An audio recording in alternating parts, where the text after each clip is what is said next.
Well, hello there, ladies and gentlemen. This is Boisterous coming to you with some Platinum League Pandemonium out of the map Shakuris Plateau. Spawning down here in the bottom left-hand corner, we have weLMA, or I guess it could be weLMA, but I'm going to go with weLMA, spawning in as the red Protoss. And up here in the top right-hand corner, we have his opponent Samutz, the blue Zerg. And they're just, dropping the good luck, have fun, and the me toos, and the what leagues are you in? So weLMA's probably just trying to, weLMA, I don't know how I should pronounce that name. I'm just gonna call it the Red Protoss. The Red Protoss is probably just trying to get a gauge on how skilled Samutz is. Maybe he's going down a lot in league play. Maybe he's going up a lot in league play. I am not one to talk about that because I have no idea. Anyway, he's going for a Forge Fast Expand down at his front. So that pylon is going to be going up. The drone is going to be leaving the base right now, going to go for that 12 scout. So on a very average time for Samutz.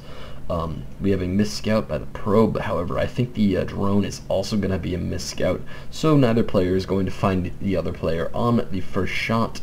However, well, weLMA, the Red Protoss is going to find Samutz first. So that is going to be a little bit of scouting information. However, the Red Protoss is really only going to see that that there's going to be a fast expand happening because there is no spawning pool down. Is the probe going to die? Kill the probe. Predator drones, go! Oh. What are probes called? Disciple. Why are Zerg the only race with aggressive sounding workers? Like, they have predators. And Terrans have what? Rookies? Privates? I don't know. They have some like low level military name for theirs. And then the probes are just disciples. Oh my god, this probe is a disciple of the cheese making arts. However, the well done, weLMA. If a man lays down in front of your bulldozer, just bulldoze somewhere else. That's how the wise people do it. So we do have the photon cannons going down at the front for weLMA. That was pretty awesome. The drone's just sitting there blocking his third pylon, and weLMA's like, well, screw you, I'll drop 2 more. I'm surprised. Can you not slip out of this? That kind of sucks. It would appear that Samutz is in a bad place, because even if he gets this pylon down at this point, he's gonna need to cancel it. He's not gonna. He should. Alright, good. I was gonna freak out if he didn't cancel on Ashery. And the drone is going to sadly die. Thus is the life of cheese. However, we have the champion Predator drone over here trying to take out the pylon from weLMA that is powering the forge, which would of course be a minor nuisance. Not a major nuisance, mind you, but definitely a minor one. The Zerglings are coming down, and the second cannon was cancelled. This is no longer. This isn't a threat to 6 Zerglings. 6 Zerglings can take this crap on. You should drop another pylon. Maybe drop another pylon, weLMA, if you really want this to succeed, please. Alright, apparently he's just going to fall back on a Nexus, which is of course good because this has done well enough damage. It killed the drone and delayed a hatchery by a long ass time. So we have another queen coming up. He should definitely just flood the defenses, because he could. I think he thinks that weLMA, does he know? Yeah, he sees that there's only 1 cannon. Why isn't he just going? This is an amazing mind game, and I'm extremely confused. He's expanding to his 3rd, and there's the photon cannon blocking away, very ballsy. And why now they decide to go for the bust? Now they're like, this is the time we strike, and that cannon can maximize its damage output. Samutz, is not the. I mean, you cleaned it up. You did very well. You got, what, 7 Zergling losses for ruining 2 workers' lives and cutting out like 3 pylons worth of supply, which is actually not going to put our Protoss into the red zone, because he has been playing smart and making sure that he has plenty of pylons in his base, and kind of just not even counting these as supply, which is what I'd prefer people to do, because these pylons are not going to last forever. They're kind of just here as power sources. If you have something cheesy like this that can easily fall apart, I would literally just ignore the supply it gives you and just keep building pylons at your home. Now, of course, he built a couple too many pylons, and he still has plenty of power, or plenty of food. He didn't actually lose any food when he destroyed those pylons, because he was building pylons one at a time. I mean, like, he could have killed all 3 of those pylons, and I don't think red would have been supply blocked. However, yeah, that was... I don't know how else to explain that. I don't think there is a better way to explain that. I'll just say that both players have been doing pretty interestingly awesome things right now. And the third is up for Samutz. His natural is now coming up, and that means that he's going to be 3 base against 2 base Protoss, which is of course what you want. And this Toss has basically just gone for gas at his natural at this point, so he's not really that far ahead in economy. If we look at the income, we see that he only has 4 more workers, and he actually has less minerals coming in than his Zergy opponent. So this Zerg is probably going to leapfrog his economy pretty damn fast. We have 7 drones coming up, so definitely droning up hard. Up to 34. There's only a 1 worker gap between our two players. So well done from Samutz in coming back from that cheese, because getting cannon rush is one of the most face-palming things ever, and he definitely did the right thing with not going for some sort of like all-in fast tech Tinnitus Mutalisk and just trying to win the game there, because he quite easily broke down that wall. And I think if weLMA had gone for more of a contain, he could have forced the Protoss player, or the Zerg player, into going for one of those really stupid all-in plays with Nidus Swarms, and then he could have just won the game, like outright, because those plays don't work. They rarely ever work, especially if you get like a robotics facility or any vision of your side of the map at all. You win the game. It doesn't. Because you're against a 1 base economy Zerg. You might as well just expand up to 4 bases, and while he's teching Tinnitus Swarms, you're just getting those 4 bases saturated and getting like 16 gateways, and then you win the game. And that's kind of just how it rolls. We have the Overlords moving out across the middle of the map, along with a pretty decent creep spread. I have to give props to these creep spreads. And we have, interesting, Warp Prisms coming out from a red Protoss player, along with +1 upgrades at the Forge.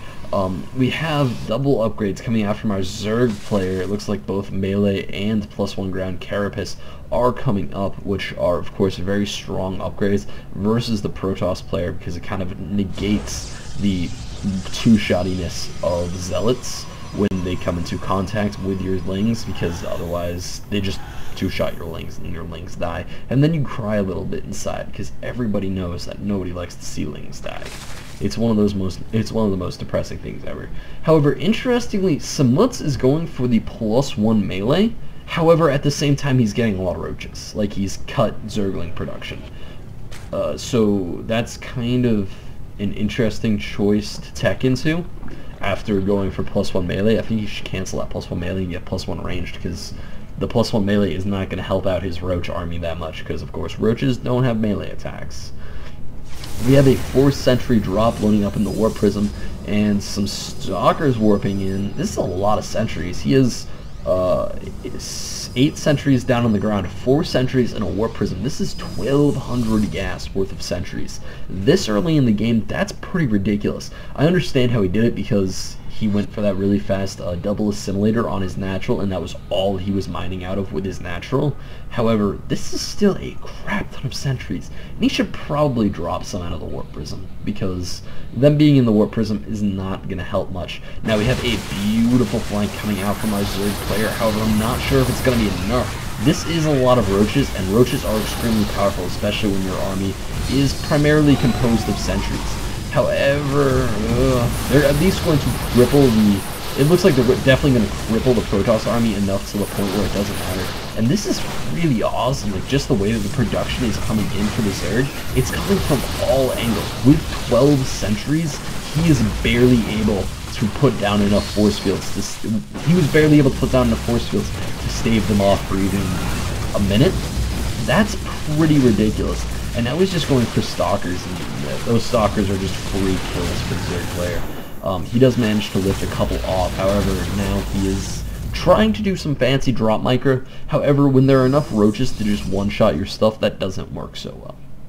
So, we have the Warp Prism attack pulling back from the front. It looks like a drone is going to be going for another expand, so Samutz is going to be taking a 4th base versus just the 2 base Protoss, may I remind you.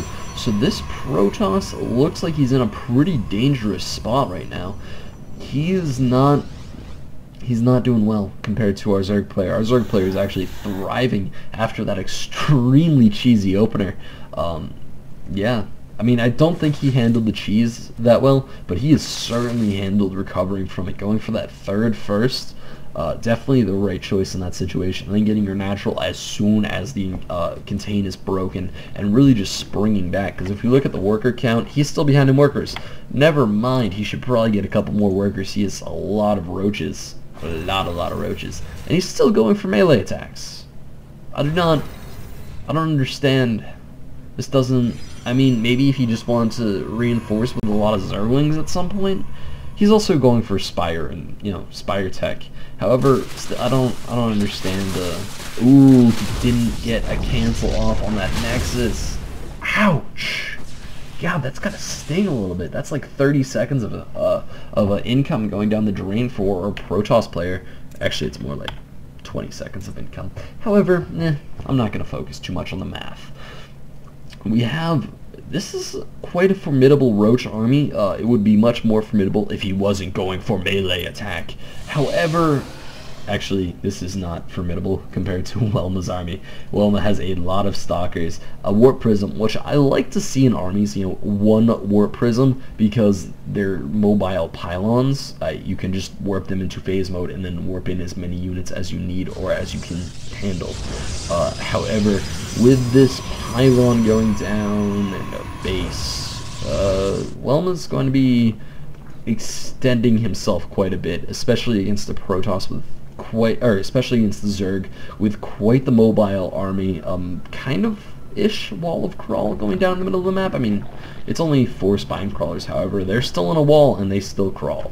So I guess it is technically a wall of crawl. Plus a lot of creep, like a lot of creep. He's not, you know, pushing it out religiously or, you know, as effectively as he could. However, still, it's creep. And creep is a very good thing to have halfway across the map. Even if you never extend it into your opponent's side of the map, it basically is just a very early detection system. It's a nice ear to the ground for what your opponent's going to be doing, and it's definitely one of the most important things that you can do as a Zerg. We have quite the impressive Mutalisk ball forming up in the middle of the map. It looks like it is 14 Mutalisks. So, you know, a bit of a gas sink down there. And, ooh, Greater Spire. Ooh, Greater Spire. And it looks like we have the Mutalisk swinging around, going to be going for some of that harassment action. So we're just going to follow these guys for a little bit. And actually, there's no probes here, so he's not going to be able to do a whole lot of damage to the mineral line in the main, because the mineral line does not exist. However, pretty good. And I should have noticed this a little while ago, but the Zerg went for a 5th. So he's expanding quite religiously. The robotics facility does go down, and he was trying to build an observer, and I don't think our Protoss player has an observer, which is extremely annoying because he also doesn't have another robotics bay. He's going for +2 armor, and he does already have +2 weapons, so this is going to be a pretty potent ground force. However, the fact that he has Colossus is not what he really wants. He just wants more Immortals. Lots of Immortals. Actually, no, not lots of Immortals. Lots of Stalkers. Couple Immortals to deal with the Roaches. And, of course, the most likely impending Broodlords. And I guess I understand why he went for Zerg attacks level 3 right now. It's mainly for those Broodlords, I'm guessing, because, again, he doesn't have a lot of melee. The melee is non-existent in the Zerg's forces, and those Stalkers with a nice preemptive blink. However, if Samutz had manned up there, he would have gotten into the base, and the Stalkers wouldn't have had another blink for 15 seconds. Now, of course, you would have lost probably three, Mutalisks taking on that risk. However, if he'd gotten, here, he would have been able to snipe quite a few probes, because this is a pretty oversaturated base. There's around 28 probes here. Plus, yeah, he has 12 mutalisks left. He's doing okay with his mutant number. He's only lost 2, and ooh, 7 broodlords entering the fray, along with grooved spine. So he's actually getting ready for a Hydra swap, or at least that's my only guess, and the only thing that would logically make sense. I mean, why else would you go for a grooved spine if you didn't plan on getting Hydralisks? Because it's a Hydralisk only upgrade. And of course, he's getting an Ultralisk Cavern, which would have made much more sense with the 2/2 melee upgrades. However, Broodlords are in general a better unit, because Broodlords mad sexy, especially on a map like this, where tight passageways like this can make Ultralisks very bad. I don't think there's a fancier way to say that. They can be quite awful on maps like this. We have weLMA, the red Protoss. I'm not good at choosing a name and sticking with it, people. I'm sorry. There's a mini skirmish going down here at the bottom of the map, and the fast units from the Zerg are doing their best to deal as much damage to these Stalkers, but these Stalkers are kind of actual units, so they're doing quite well. Ooh, an Immortal lined up not well, getting absolutely demolished before it can actually do any damage to the Roach forces. However, there's still not a lot of Roaches, so it doesn't really matter, and these Stalkers blinking forward, trying to snipe off a couple of Broodlords. However, wonderful play from these Broodlords, just pulling back enough for the Broodlings to really get a surround on those Stalkers, and those Stalkers got demolished. Oh my god. Oh my god. I'm ridiculous. I'm gonna stop talking to like that. I don't know why I just decided to go all high pitched there. That was odd. Yeah, so I'm just gonna sit here in silence and contemplate that as this attack continues to happen.